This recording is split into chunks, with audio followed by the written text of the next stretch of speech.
My family traded me for my sister's boyfriend on a trip I paid for like I didn't matter, so one move from me triggered karma they never saw coming.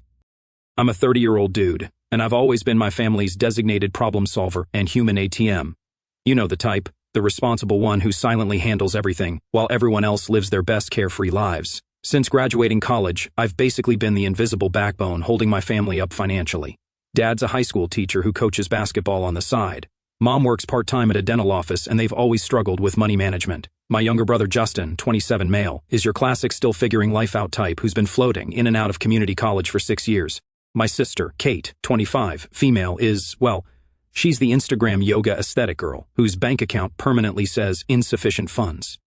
The financial support started small. Justin needed textbooks. Kate's car needed repairs. Mom and Dad were short on their electric bill, normal stuff that family helps with. But over time, it morphed into something else entirely.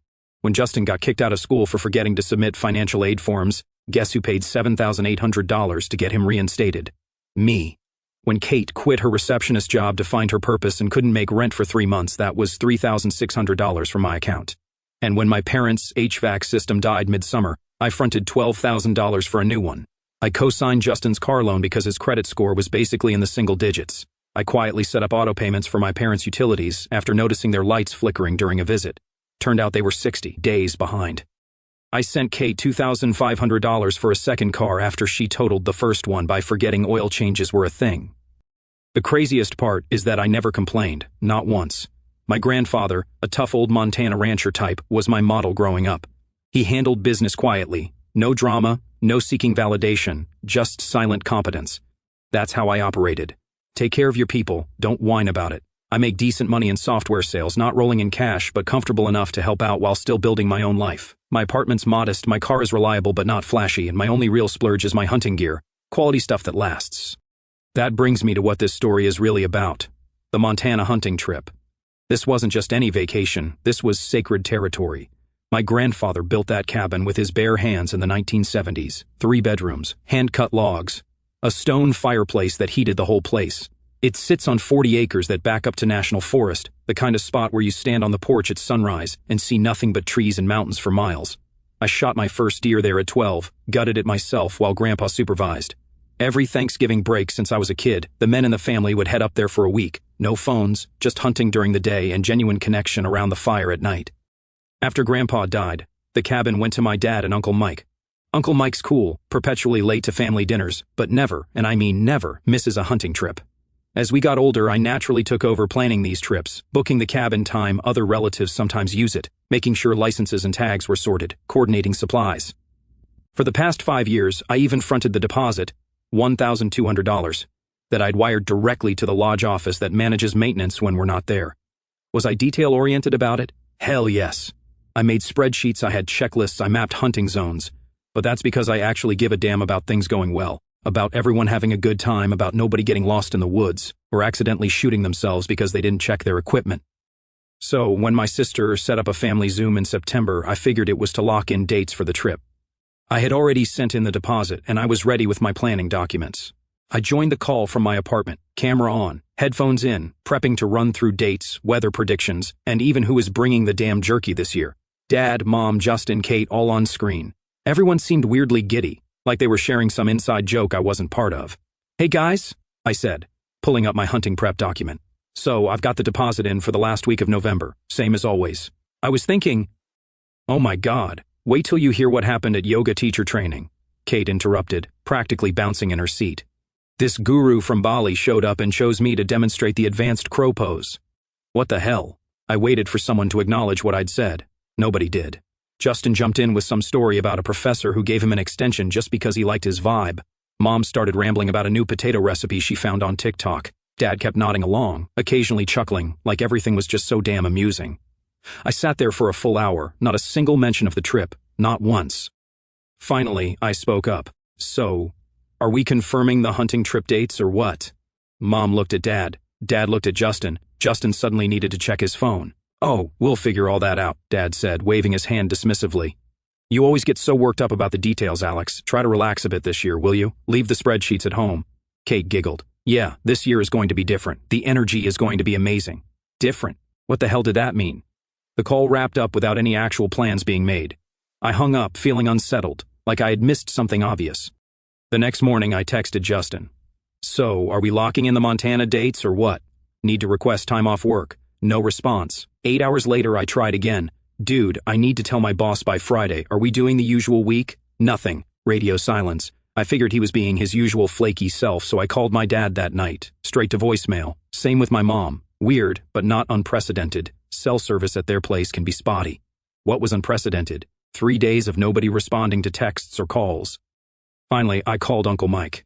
He's always straight with me. Uncle Mike, what's going on with the hunting trip? Nobody's responding to my messages. Silence on the line then. You didn't go with them. My stomach dropped. Go where? To the cabin. They left 2 days ago. I sat down slowly. The cabin. Our cabin. The trip we've been doing together for nearly 2 decades. They just went without me. There must be some mistake, I said. Maybe they thought I couldn't make it. I don't think so, buddy. Your sister posted photos on Facebook yesterday. Looks like they brought her boyfriend instead. Her boyfriend. Chase. Effing Chase. Let me tell you about that dude. Chase, 29, going on 19, works at a trendy coffee shop and calls it his coffee artistry career. Wears beanies in summer, has a tattoo of a compass that doesn't even point north. The kind of guy who calls himself a forest enthusiast but gets winded walking up a flight of stairs. This dude once asked me if elk were just fancy deer and if you could eat bears. He literally referred to deer as forest dogs in a completely serious conversation. The one time he came over to my place for a family dinner, he spent 20 minutes explaining why he doesn't shower daily because it disrupts your natural microbiome. His idea of outdoor preparation is buying trail mix and a new phone case with a mountain design on it. I got to go, I told Uncle Mike and hung up. I immediately opened Instagram. There they were, my family, at our cabin. Dad, Justin, and Chase posing with rifles on the front porch. Chase wearing what looked like brand new hunting gear, price tags barely removed.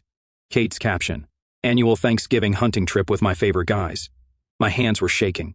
I scrolled more. A photo of them around the fireplace. Chase in the middle telling some story with his hands in the air. Everyone laughing. Another photo of breakfast in the kitchen. Chase apparently made pancakes shaped like animals. I texted Justin again. So, you all went to Montana without telling me? 20 minutes later, he finally responded. Thought you knew. Figured you were busy with work or something. Bullshit. Complete bullshit. I request this time off every year. Everyone knows this. I called my sister. She actually picked up. Oh, hey Alex, she said, sounding distracted, voices and laughter in the background. My cabin. My trip. What the hell, Kate? You all just decided to go without me? Don't be so dramatic. We thought you'd be cool with it. You're always so stressed about these trips anyway.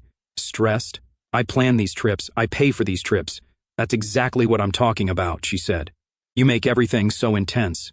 Chase offered to come, and honestly, it's been way more fun this way. He keeps things light. I heard Chase's voice in the background.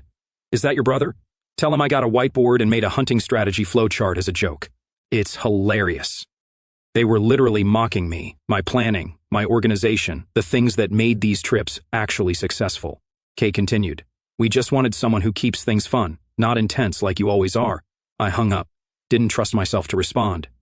An hour later, my mom called, probably feeling guilty. Honey, don't take it personally. Chase really makes everyone laugh. You tend to suck the fun out of things when you're too serious. I paid the deposit for that trip, I said flatly. $1,200, non-refundable. Oh, we'll pay you back. Chase brought a whole box of steaks to contribute, like that was equivalent to my financial contribution and years of planning. My dad called next. His approach. Son, you just overdo everything. It's supposed to be relaxing. You act like it's boot camp with all your schedules and rules. Rules like don't point guns at people and check the weather before heading out. Those kinds of rules. Dad, see, this is what I'm talking about. So uptight. I ended the call and sat in my dark apartment. I could feel something shifting inside me, not rage exactly, something colder, more calculated. They didn't forget me. They didn't misunderstand. They replaced me with a guy whose outdoor experience consisted of drinking kombucha on brewery patios, and they did it using my money. But I had enough of their crap.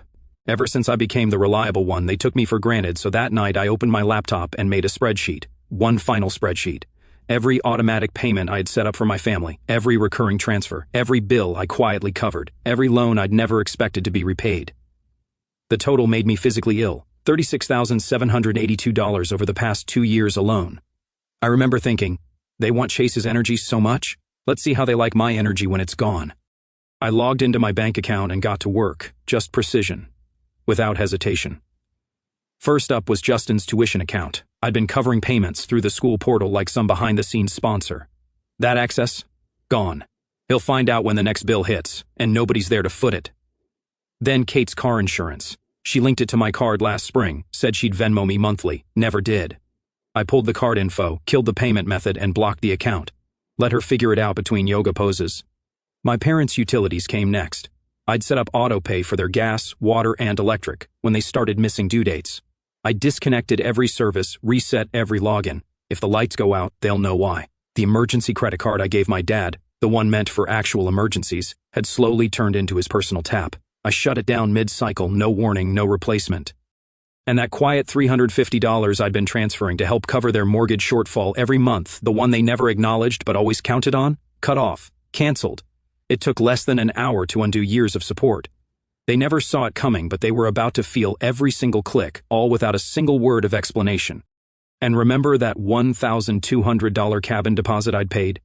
I had documentation for it, email confirmation, receipt, bank record. I knew they wouldn't pay me back. I contacted my lawyer friend Eric, explained the situation as calmly as I could. He thought for a minute, then suggested a simple but beautiful move. File the $1,200 as an official family loan repayment from my sister, since she was the one who'd posted the trip photos. We're not suing or anything, he explained. Just documenting that she repaid a portion of what she owes you. It's all above board. I didn't tell them about this. Just let it process through the system. Legal, documented. A time bomb waiting to go off when tax season came around. Then I waited.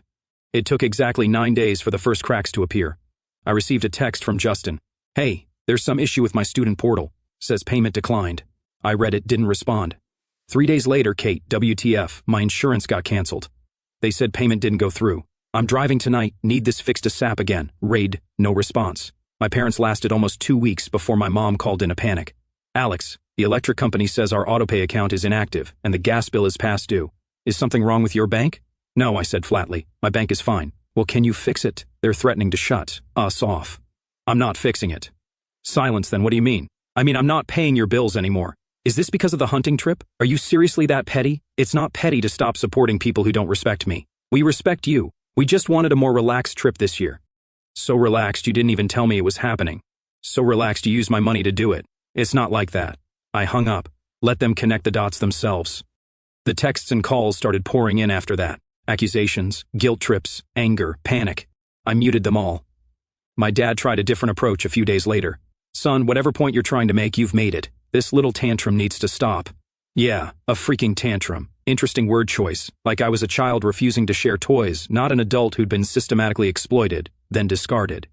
It's not a tantrum, I replied. It's a boundary. Then I blocked his number. Uncle Mike was the only one I kept in contact with. He called after about a month of this. Your parents are freaking out, he said. Your mom's crying all the time. Did they tell you what they did? Yeah, shitty move on their part, I'll admit. But isn't this getting out of hand? Actually, I think things are finally in hand for the first time, I said. They made their choice. They chose Chase. His good vibes don't come with financial support attached. My uncle was quiet for a moment. The cabin was important to you, wasn't it? More than just a trip.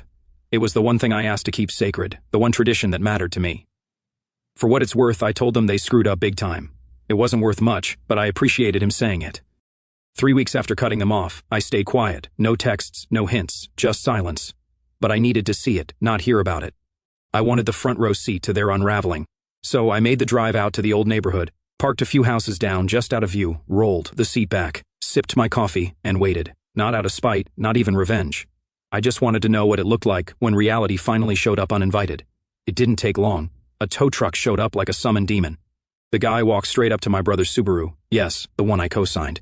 There was a whole dance of excuses and frantic phone checks, arms flying everywhere, but it ended the only way it could, with the car getting lifted and hauled off, repossessed, just like that.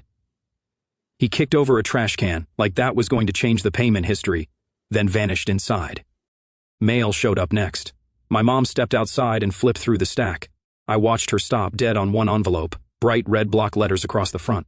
You didn't need to see the wording to know what it said. Her face did all the talking. She clutched it like it burned. Then came my sister, storming up the driveway like a Category 5 hurricane. Different car, definitely not hers. She didn't knock, just launched into full-volume rage the moment the door opened. Hands flying, phone in one hand like she was holding Exhibit A, didn't need audio. I've seen that argument 100 times. The how could this happen meltdown. And just when I thought the show was over, the blue Prius rolled up. Chase, the human Spotify playlist. He went inside for a short visit, left with a duffel bag and zero eye contact. Guy probably thought vibes could pay the water bill. I sat back, sipping cold coffee that tasted like the end of an era. No gloating, no high, just clarity. Eventually, my dad came out and sat on the steps, just sat there, elbows on knees, head in hands. Not the head of the family, just a man who bet on convenience over loyalty and lost. That's when my phone rang. It was Justin. I stared at the buzzing phone for a few seconds, almost let it go to voicemail, but something made me swipe to answer. What? You cut everyone off, he said flatly. It wasn't even a question, just a blunt accusation. You replaced me on a trip I helped pay for with Chase. Did you seriously think nothing would happen? A long, uncomfortable silence stretched out. You didn't even ask for the money back, he finally said, his voice weaker than before. Neither did any of you, I shot back. Not once, not ever. This can't seriously be about money, Justin muttered, almost pleading. It's never been about money, I said coldly. It's about respect, something none of you bothered to show me. Another tense pause followed, filled only by the faint sound of his breathing. Chase bailed, he admitted quietly. The second things got rough. He was gone. I scoffed softly. I'm shocked. Kate's car got repossessed yesterday. Sounds rough, I said dryly. Dad's freaking out about the mortgage. He's literally having panic attacks. Maybe he can make a spreadsheet. Heard they're useful for managing finances. Dude, Justin snapped, frustration finally breaking through. You've made your point. This is getting really serious. It was always serious, I countered sharply. You guys just pretended it wasn't because I quietly took care of everything. You mistook silence for simplicity. None of it was easy. I just made it look that way. And all the while, you mocked me for being too intense. We weren't mocking you. Replaced me, I interrupted harshly, on our family trip, the trip I partially paid for, with a clown who wouldn't recognize a deer unless it danced on TikTok. And now you're surprised I'm done funding your lives? Justin had nothing left to say, the silence deepening between us. Finally, I spoke again, my voice low, steady, and colder than I'd ever heard myself sound. Tell everyone I hope Chase's good vibes can keep you warm when the heat gets shut off. Then I hung up and drove back home, feeling lighter than ever. 2 days after I played silent spectator to their unraveling, a text buzzed in from Uncle Mike. He said there was going to be a family meeting at my parents' place the next evening, 6 p.m. They wanted to talk, apparently. He pitched it as a chance to clear the air. My first reaction? Hard pass. I mean, the last time they talked, I ended up replaced and robbed. I texted back that I wasn't interested in walking into an ambush disguised as a conversation. He replied almost instantly, promised he'd be there, said it wasn't an ambush, just a mess of people finally realizing they'd lit their own house on fire, that I should at least hear them out. I didn't respond right away, let it sit all day. I went back and forth. One part of me wanted to show up just to watch them squirm under fluorescent lights, the same way I had while doing their dirty work for years. Another part of me wanted to delete the text, block every number, and pretend they never existed. But Uncle Mike had always called it like it was, never picked sides, never played games. If he said it was safe, I figured it probably was. So I sent one word back, the kind of reply you give when you're not there to reconnect, just to settle a score. I told him I'd be there. I showed up exactly on time, knocked instead of using my key. Small power move, but it felt important to establish that I was now a visitor, not family. Mom opened the door, her eyes puffy from crying. She moved to hug me, but I stepped past her into the living room where everyone was waiting. Dad on his recliner, Justin on the couch, Kate in the armchair looking sullen, Uncle Mike standing by the fireplace, arms crossed, no Chase in sight. Where's your vibe guy? I asked Kate, not bothering with pleasantries. She looked down. We broke up. Let me guess, when the Wi-Fi got cut off? Dad cleared his throat. Alex, we asked you here to talk, not to throw jabs. Really? Because when I wanted to talk about the hunting trip, nobody seemed interested. The room went quiet. Uncle Mike nodded slightly. Like, fair point. Dad sighed. We made a mistake. We should have talked to you about Chase coming along. You didn't make a mistake, I corrected him. You made a choice, several choices actually. You chose to exclude me. You chose to replace me. You chose to use my money to do it. Those were deliberate decisions. Mom started crying again. We didn't think of it that way. That's the problem. You didn't think, none of you ever do. Not about consequences, not about how your actions affect others. You just live in the moment, expecting me to clean up after you. Justin leaned forward. Bro, we get it, you're pissed, but cutting everyone off like this? Mom and Dad might lose the house. I laughed. Actually laughed out loud. You think I don't know that? I've been preventing that exact outcome for years. Every month, I've been quietly transferring money to cover the gap in their mortgage. Money none of you knew about because I didn't broadcast it. I just handled it, like I handled everything. The look of shock on their faces was almost worth the price of admission. How much? Dad asked quietly. How much have you been giving us? In the last 2 years, almost $37,000 spread across all of you. Kate gasped. That's not possible. I pulled out my phone, opened a document, and started reading. Justin, $7,800 for tuition reinstatement, $3,200 for car down payment, $1,400 for that emergency root canal last year. Kate, $3,600 for rent when you quit your job, $2,500 for your second car, $1,200 for that yoga training you absolutely needed. I kept going, item by item, dollar by dollar. The room grew more silent with each amount. When I finished, I looked up, and all I asked, literally the only thing I ever asked for in return, was respect for our family hunting tradition, the one thing that mattered to me. Uncle Mike cleared his throat. I think what Alex is saying is valid. You all took advantage, whether you meant to or not. Dad stood up suddenly. Now wait a minute, we never asked for all that money. Some of it you did. The rest I gave because that's what family does, until the family decides you're not really part of it anymore. That's not fair, Mom said. The trip was just one thing. It wasn't just a trip. It was the one time I felt valued, the one time I wasn't just a checkbook. And you took even that from me. Kate was crying now too. We didn't know how much you were doing for us. We thought you were just being controlling with all your planning and spreadsheets. Those controlling spreadsheets kept this family afloat. But you know what? I'm done. I'm not turning the money back on. This isn't a tantrum. It's not temporary. It's my new boundary. So what do you want? Justin asked. An apology? Fine, we're sorry, truly. Now will you help? I stood up. I don't want anything from you. That's the point. I'm removing myself from this dynamic completely. You wanted Chase's vibes instead of my intensity? You got it. Deal with the consequences. As I moved toward the door, Dad called out, "There's something else you should know." I turned. "The cabin," he said. "Uncle Mike and I are selling it." That hit me like a physical blow. What? Uncle Mike stepped forward. "It's not my choice, Alex. Your dad needs the money now. But I wanted you to know before it happened. The cabin. Grandpa's cabin. The last physical connection to a time when family actually meant something, about to be gone. You're selling it because you need my money but won't admit it," I said to my dad. "So instead, you'll destroy the one thing that might have eventually brought us back together." Dad didn't deny it. "When's the sale?" I asked Uncle Mike. "Listing goes live next week unless I start paying for everyone again. That's the deal." Dad had the decency to look ashamed at least. I walked to the door, stopped, and turned back one last time. "Check your loan documents," I told my dad. "The cabin deed. What about it?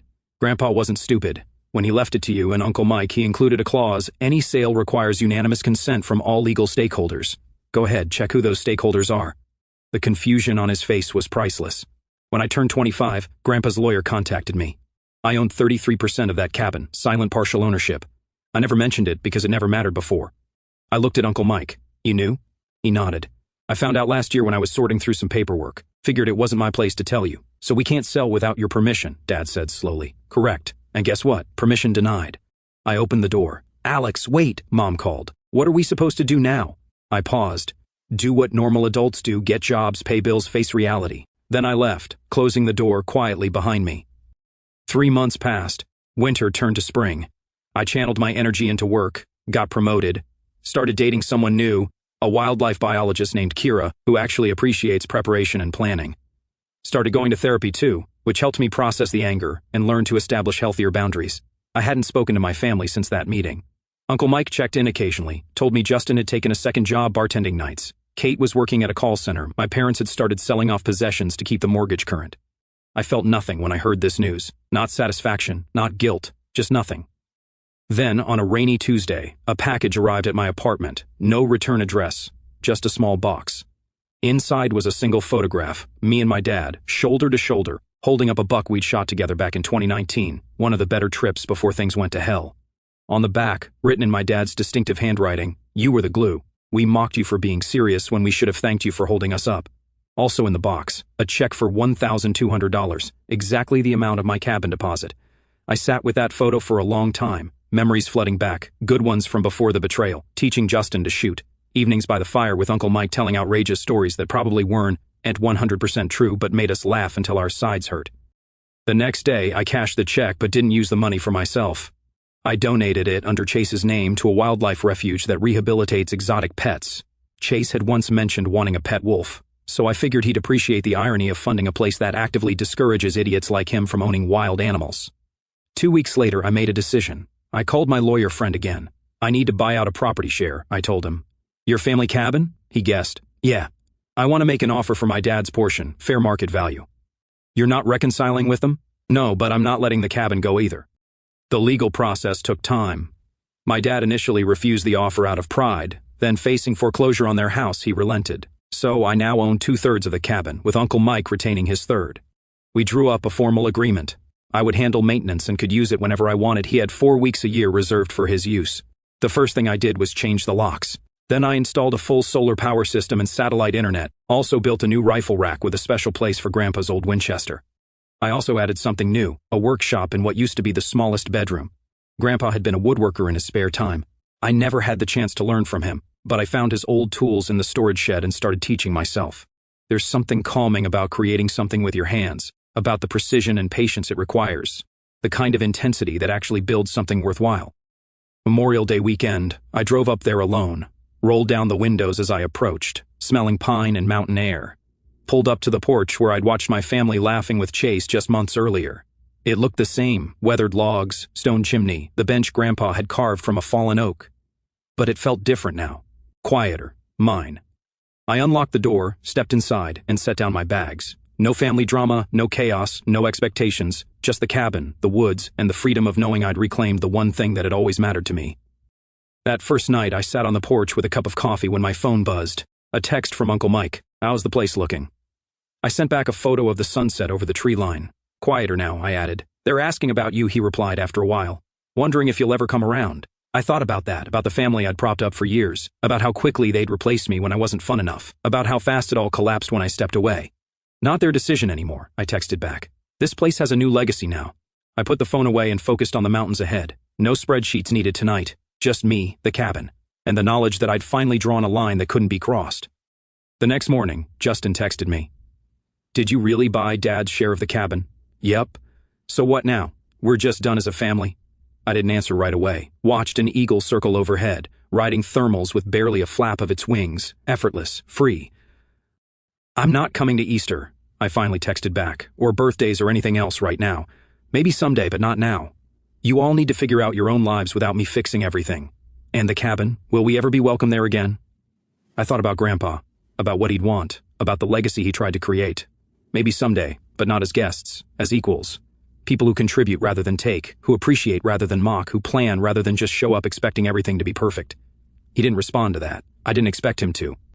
That afternoon, I started a new spreadsheet, plans for the cabin, improvements, maintenance schedule, the kind of detailed, intense planning they always made fun of, but that kept things stable and functioning. At the bottom of the spreadsheet, I added a new tab, labeled it Future Hunting Parties. I left it blank for now. Maybe someday, years from now, when they've learned to stand on their own, when they've figured out that good vibes don't pay bills or maintain relationships, when they've earned back some measure of respect, maybe then I'll start filling it in. Or maybe not. Either way, I'll be fine. Because they called me controlling, called me too intense, called me a buzzkill. Turns out, I wasn't the problem. I was the solution they never deserved. And now I was free.